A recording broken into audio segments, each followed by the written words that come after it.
الحمد للہ رب العالمین والصلاة والسلام علی رسولہ الکریم اما بعد فاعوذ باللہ من الشیطان الرجیم بسم اللہ الرحمن الرحیم. سامعات السلام علیکم ورحمۃ اللہ وبرکاتہ. الحمدللہ پچھلے درس میں ہم نے یہ دیکھا تھا کہ اللہ کے رسول صلی اللہ علیہ وسلم پر جیسے ہی سورہ مدثر کی آیات نازل ہوئی تو آپ صلی اللہ علیہ وسلم نے کیا کیا؟ پہلے دن ہی جن کو تبلیغ کی وہ فرسٹ بیوی کے پاس وہ پیغام پہنچائے، پھر دوسرا دوست کے پاس، تیسرے اپنے چچیرے بھائی علی رضی اللہ عنہ کو، پھر اس کے بعد اپنے غلام زید بن حارث کو. تو یہ چاروں اسی دن اسلام لائے الحمدللہ. اس کے بعد ان لوگوں نے دوسروں کو تبلیغ کی. جیسے ہم پہلے دیکھتے ہیں ابو بکر صدیق رضی اللہ عنہ. حضرت ابو بکر صدیق رضی اللہ عنہ بھی تبلیغ میں سرگرم ہو گئے اور حق رسالت کی ادائیگی میں نبی صلی اللہ علیہ وسلم کا دایاں بازو بن گئے. کون؟ ابو بکر صدیق رضی اللہ عنہ. اور آپ کیسے تھے ابو بکر صدیق؟ آپ کے کلوز فرینڈ تھے محمد صلی اللہ علیہ وسلم کے، اور بڑے ہی پاک دامن، پسندیدہ اخلاق والے، نرم مزاج والے، شریف، دریا دل اور معزز تھے. اور ان کے کردار، اخلاق، جود و سخا، علم، فضل، لین دین اور میل جول کی خوبیاں اس حد تک تھی کہ تقریباً لوگوں کی آپ کے پاس آمد و رفت رہا کرتی تھی. جو بلند اخلاق کا ہوتا ہے بہنوں، اس کے بہت زیادہ میل ملاپ والے ہوتے ہیں اور بہت زیادہ لوگ اس سے جڑے ہوتے ہیں. تو حضرت ابو بکر صدیق رضی اللہ عنہ کی ایسی ہی خاصیت تھی، آپ بہت ہی بہترین کردار کے مالک تھے، تو اسی لیے لوگ آپ کے پاس زیادہ آیا جایا کرتے تھے. اب ابو بکر صدیق رضی اللہ عنہ نے کیا کیا کہ آپ نے دیکھا کہ جو بھی بھلا ہے اور بھروسے کے لائق ہے، جس کو بھی محسوس کرتے کہ وہ بھروسے کے لائق ہے، تو اسے اسلام کی دعوت دے دیتے. کون؟ حضرت ابو بکر صدیق رضی اللہ عنہ. اس طرح صحابہ کی ایک جماعت ان کے ذریعے اسلام قبول کری. سبحان اللہ. اب دیکھیے، اب ہم انشاءاللہ امت محمدیہ کا یہ فرض ہے کہ وہ داعی بنے، اسلام کی دعوت دے. تو اس دعوت میں دعوت کا کام کریں گے، آپ اصلاح کا کام کریں گے. آپ ایک مومنہ ہیں الحمدللہ، تو مومنہ کیا کرتی ہے؟ دعوت کا کام کرتی ہے، اصلاح کا کام کرتی ہے. تو دعوت اور اصلاح کے لیے ضروری ہے کہ ہمارا کیریکٹر ایسا ہو جیسے ابو بکر صدیق رضی اللہ عنہ کا تھا، محمد صلی اللہ علیہ وسلم کا تھا. تو محمد صلی اللہ علیہ وسلم کا جیسا کیریکٹر تھا، جیسے آپ کے اخلاق تھے، جیسے آپ کے اطوار تھے، جیسے آپ تھے، تو ابو بکر صدیق رضی اللہ عنہ میں بھی ویسی صفات پائی جاتی تھی. جیسے میں نے آپ کو ابھی گنوایا کہ پاک دامن، پسندیدہ اخلاق، نرم مزاج، یہ تمام چیزیں نبی صلی اللہ علیہ وسلم کی ہیں. تو سبحان اللہ، آپ کے دوست تھے تو آپ بھی آپ کے مزاج پر ہی تھے، جیسے نرم مزاج، شریف، دریا دل، معزز اور جود و سخا والے، علم والے، میل جول کی خوبیاں ان کے پاس تھی. تو بہنوں، جب یہ خوبیاں ہم اپناتے ہیں تو ہم زیادہ سے زیادہ دعوت کا اور اصلاح کا کام کر سکتے ہیں انشاءاللہ. تو بہرحال ابو بکر صدیق رضی اللہ عنہ یہ تمام صفات کے مالک تھے الحمدللہ، یہ خوبیاں تھی آپ کے پاس. تو پھر آپ نے محنت کی، آپ نے دعوت دیا لوگوں کو، تو بڑے بڑے صحابہ آپ کے ہاتھ پر ایمان لائے. اس کے بعد وہ لوگ کافی مشہور ہے اسلام میں الحمدللہ. جیسے میں آپ کو نام بتاؤں، عثمان غنی رضی اللہ عنہ، عثمان بن عفان، زبیر بن عوام، عبد الرحمن بن عوف، سعد بن ابی وقاص، طلحہ بن عبید اللہ، یہ تمام، ان سب سے ابو بکر صدیق رضی اللہ عنہ نے اسلام کی حقیقت بیان کی اور انہیں نبی صلی اللہ علیہ وسلم کے پاس لے آئے. تو ان سب نے اسلام قبول کر لیا. دیکھیں میں نے کتنے بڑے بڑے صحابہ کا نام بتایا آپ کو، تقریباً یہ پورے عشرہ مبشرہ میں بھی ہیں اس میں سے. تو یہ صحابہ کے نام ہم کو یاد ہونا چاہیے. صحابہ جو اللہ کے رسول صلی اللہ علیہ وسلم نے ان کے تعلق سے کہا کہ میرے صحابہ ستاروں کے مانند ہیں، یعنی یہ سٹارز ہیں، ان سے ہم ہدایت کی راہیں معلوم کر سکتے ہیں. تو کون کون صحابہ جس کو میں نے ابھی نام لیا؟ عثمان بن عفان، زبیر بن عوام، عبد الرحمن بن عوف، سعد بن ابی وقاص، طلحہ بن عبید اللہ رضی اللہ عنہم اجمعین. یہ تمام سر فہرست. اس کے بعد پھر دھیرے دھیرے آپ نے کوششیں کی تو اور بھی بڑے بڑے صحابہ، جیسے جس کو امین الامت کہا گیا. امین الامت کس کو کہا گیا؟ امین الامت ابو عبیدہ عامر بن جراح. یہ بھی بہت بڑے مشہور صحابی ہیں، ابو عبیدہ عامر بن جراح، ان کا لقب ہے امین الامت. اور ابو سلمہ اور ان کی بیوی ام سلمہ، ارقم بن ارقم، عثمان بن مظعون رضی اللہ عنہ، اور ان کے بھائی قدامہ بن مظعون، عبداللہ بن مظعون، اور عبیدہ بن حارث، سعید بن زید، اور ان کی بیوی سعید بن زید کی بیوی کون تھی؟ عمر رضی اللہ عنہ کی بہن. تو یہ تمام اسلام لائے. اب میں جتنے لوگوں کے نام لوں گی یہ پورے ابو بکر صدیق رضی اللہ عنہ نے ان پر محنت کی اور وہ اسلام لائے. اور کون ہے؟ خباب بن ارت، یہ بھی بہت بڑے صحابی ہیں. خباب بن ارت، جعفر بن ابی طالب اور ان کی بیوی اسما بنت عمیس، اور خالد بن سعید اور ان کی بیوی ہیں امینہ، اور عمرو بن سعید اور حاطب بن حارث اور ان کی بیوی فاطمہ بنت مجلل، اور خطاب بن حارث اور ان کی بیوی فکیہہ، اور ان کا ایک بھائی تھا معمر بن حارث، مطلب بن اظہر اور ان کی بیوی رملہ، اور نعیم بن عبداللہ. یہ سب ابو بکر صدیق رضی اللہ عنہ کے ہاتھ پہ اسلام لائے. یہ سب قریشی تھے اور قریش کے مختلف شاخوں سے وہ تعلق رکھتے تھے. اس ابتدائی دور میں قریش کے علاوہ دوسرے قبائل سے جو لوگ اسلام لائے ان کے نام اور ہیں، جیسے عبداللہ بن مسعود، مسعود بن ربیعہ، عبداللہ بن جحش اور ان کے بھائی احمد بن جحش، اور کئی صحابی تھے، صہیب رضی اللہ عنہ، عمار بن یاسر.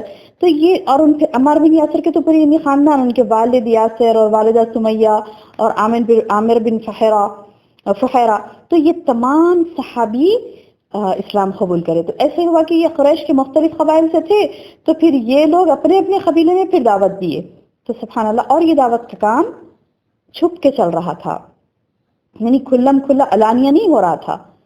اور جب ہم یہ تو میں نے تقریباً اس میں مرد حضرات کے نام دیے، بہت کم خواتین کے نام دیے. اور بھی خواتین تھی، جیسے ام ایمن برکہ جو نبی صلی اللہ علیہ وسلم کو بچپن میں گود کھلایا کرتی تھی نا، وہ صحابیہ، اور عباس رضی اللہ عنہ کی بیوی ام الفضل، اور اسما بنت ابی بکر، یہ لوگ بھی اسلام لائے الحمدللہ.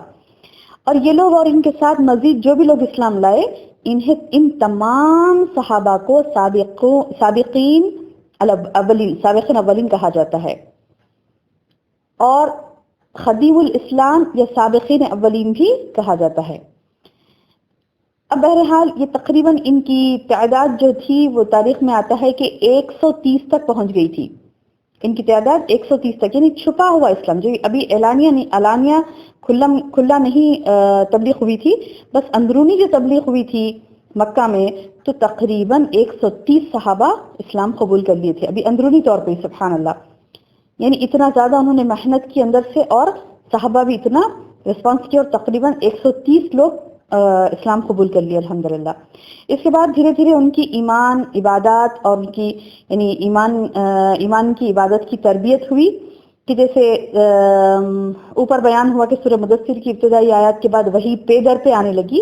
تو اس وحی کے ذریعے سے اللہ سبحانہ وتعالیٰ نے اہل ایمان کی عبادت اور تربیت کی. کہا جاتا ہے کہ اس کے بعد سب سے پہلے جو سورت نازل ہوئی سورہ فاتحہ ہے، مدثر کے بعد ایک کے بعد ایک جب وحی آنے لگی، اور اول صورتوں میں سے سورۃ الفاتحہ ہے.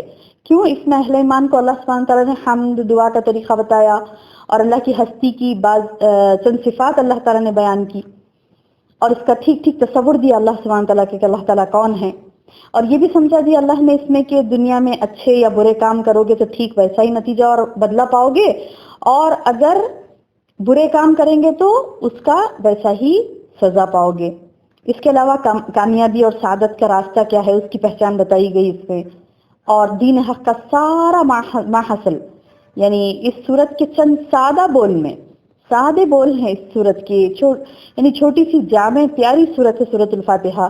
اس کے ذریعے سے اللہ تعالیٰ نے زندگی کا طریقہ، دین اسلام کیا ہے، یعنی دین اسلام کا محاصل بتا دیا، دین اسلام کیا ہے وہ بتا دیا، اور حمد اور دعا کی شکل میں بندے کو اس کی تعلیم بھی دے دی. اور کہا جاتا ہے کہ رسالت شروع ہونے کے بعد سب سے پہلے جو حکم دیا گیا تھا وہ نماز کا حکم تھا. حضرت جبریل تشریف لائے اور نماز اور وضو کا طریقہ بتایا، اور صبح و شام 2 رکعت نماز پڑھنے کا حکم تھا. اس وقت کیا بتایا جبریل علیہ السلام نے؟ وضو کا طریقہ بتایا اور نماز کا طریقہ بتایا محمد صلی اللہ علیہ وسلم کو. اور محمد صلی اللہ علیہ وسلم نے ان صحابہ، جو میں نے ابھی کہا کہ 130 صحابہ تقریباً اسلام لائے تھے، تو ان لوگوں کو نماز کا طریقہ بتایا. اور اس وقت نماز صبح 2 رکعت تھی اور شام میں 2 رکعت تھی. یوں مکمل طہارت، ایمان کی علامت، یعنی مکمل طہارت لینا اور وضو کرنا یہ پوری ایمان کی علامت ٹھہری. یعنی وضو کو نماز کی شرط قرار دیا گیا، طہارت کو وضو کو نماز کی شرط قرار دیا گیا. پھر سورہ فاتحہ کی اصل، حمد، تسبیح اور نماز کے وظائف یہ تمام بتلائے گئے. اب نماز ہی اہل ایمان کی اصل عبادت تھی جو انہیں قائم کرنی تھی، اس لیے وہ نظروں سے دور جا کر دور دور جگہوں کا انتخاب کرتے اور کبھی کبھی وادیوں اور گھاٹیوں میں بھی چلے جاتے تھے اور نماز پڑھتے تھے. اس کے بعد انہوں نے نماز کو باضابطہ، جب اسلامی حکومت آئی تو نماز کو قائم کیا. جب تک تو چھپ کر نماز کا اہتمام کرتے تھے. پھر اسلام کے ابتدائی دنوں میں نماز کے علاوہ کسی عبادت یا امر و نہی کا کوئی پتہ نہیں چلتا. یعنی ابتدائی اسلام میں نماز کے علاوہ کوئی امر نہیں، کوئی عبادت دوسروں کا نہیں، بلکہ صرف یہ ہوا کہ وحی جیسے بھی آتی تھی اس وحی میں توحید کے مختلف گوشوں کو بیان کرتی تھی. اللہ تعالیٰ توحید بیان کیے پہلے صحابہ کو. کیونکہ صحابہ کو اللہ تعالیٰ نے ایسے تیار کیا توحید بیان کر کے پہلے کہ اندر سے پہلے نفس کی صفائی ہوئی. یعنی آپ جیسے توحید جب جانتی ہیں الحمدللہ تو آپ دیکھیں گی، جیسے ہم پچھلے اسماء الحسنہ کے آڈیوز میں جب آپ سنے ہوں گے کہ کیسے توحید کیا ہے، یعنی اللہ کی صفات، اس کی ذات اور اللہ تعالیٰ کون ہے، یہ چیز جب ہم سمجھتے ہیں بہنوں تو اس وقت کیا ہوتا ہے سبحان اللہ کہ اللہ سبحانہ و تعالیٰ کی پہچان ہوتی ہے اور اپنے نفس کو ہم کیا کرتے ہیں، اللہ کے تابع کر دیتے ہیں. ورنہ یہ ہوتا ہے کہ نفس اگر اللہ کے تابع نہیں ہوا، اللہ تعالیٰ کو نہیں سمجھا اور اس کا فرمان بردار نہیں بنا نفس، تو پھر کیا ہوتا ہے، اس نفس میں گندگی آ جاتی ہے. اور یہ گندگی کی پاکی صفائی صرف اور صرف توحید کے اوپر ڈیپینڈ ہے. پھر توحید جب مضبوط ہو جاتی ہے بندے کی تو وہ کامل اخلاق والا بن جاتا ہے، جیسے کہ اللہ کے رسول صلی اللہ علیہ وسلم تھے. آپ کی توحید مضبوط تھی، اللہ پر توکل، یقین، اس کی صفات، اس کی ذات کو پہچانتے تھے اللہ کے رسول صلی اللہ علیہ وسلم، تو آپ کی توحید مکمل تھی تو الحمدللہ آپ ہی مکارم اخلاق کے اعلیٰ نمونہ تھے. سبحان اللہ، اللہ ہم سب کو ویسے بنائے مالک. پھر اللہ تعالیٰ نے جنت و جہنم کا ذکر کیا. ان ابتدائی دنوں میں صحابہ کرام کو جنت و جہنم کے حالات بیان کیے اور ایسی زبردست نصیحتیں تھیں وہ یعنی ابتدائی اسلام کی جتنی بھی مکی صورتیں ہیں، دیکھیے آپ مکی صورتوں کی تفسیر دیکھیے تو وہ تمام اسی وقت نازل ہوئی جب اللہ کے رسول صلی اللہ علیہ وسلم نئے اسلام ان کو بتا رہے تھے. انہوں نے مسخ کر دیا تھا نا دین کو، پوری تبدیلیاں کر دی تھی، مکسنگ کر دیا تھا، یعنی تقریباً ختم ہو گیا تھا اسلام. لیکن اللہ کے رسول صلی اللہ علیہ وسلم نے اس کو پھر سے تمام عادات، اخلاق، اطوار، کیا ہوتا ہے اسلام، یہ تمام چیزیں اللہ کے رسول صلی اللہ علیہ وسلم کو اللہ تعالیٰ نے بتائی اور اللہ کے رسول صلی اللہ علیہ وسلم نے صحابہ کو نصیحتیں کی اس کی، جس کی وجہ سے کیا ہوا کہ ان کے سینے کھلے اور ان کو روح کی غذا ملی. سبحان اللہ. رسول اللہ صلی اللہ علیہ وسلم نے کیا کیا کہ جیسے جیسے آپ کو اللہ تعالیٰ وحی کرتے تو آپ اس کتاب کی حکمت کے ذریعے سے تعلیم دیتے اور صحابہ کرام کو پاک و صاف کرتے، انہیں دلوں کی صفائی، اخلاق کی پاکیزگی، معاملات کی سچائی، نفس کی عفت کی تربیت دیتے تھے. ایسی تربیت کی اللہ کے رسول صلی اللہ علیہ وسلم نے صحابہ کی کہ سبحان اللہ، اللہ کے رسول صلی اللہ علیہ وسلم کے وصال کے بعد بھی صحابہ ایسے پھیلے کہ ساری دنیا میں اسلام انہی کی وجہ سے پھیلا. وہ تاریکیوں سے نکال کر اللہ کے رسول صلی اللہ علیہ وسلم نے روشنی میں ان کو لایا اور انہوں نے دوسروں کے لیے روشنی کا انتظام کیا. کون سی روشنی؟ توحید کی روشنی، اسلام کی روشنی.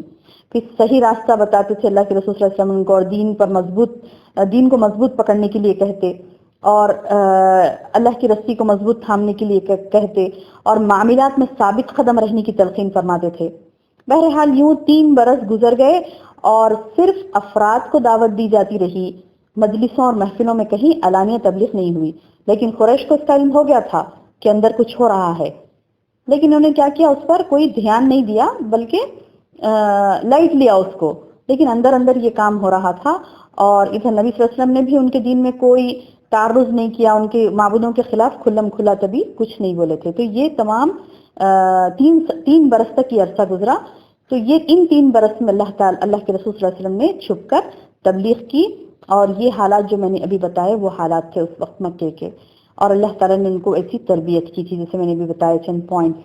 تو اللہ تعالیٰ سے دعا ہے کہ اللہ تعالیٰ ہمیں کہنے اور سننے سے زیادہ عمل کی توفیق عطا فرمائے. آمین یا رب. السلام علیکم ورحمۃ اللہ وبرکاتہ.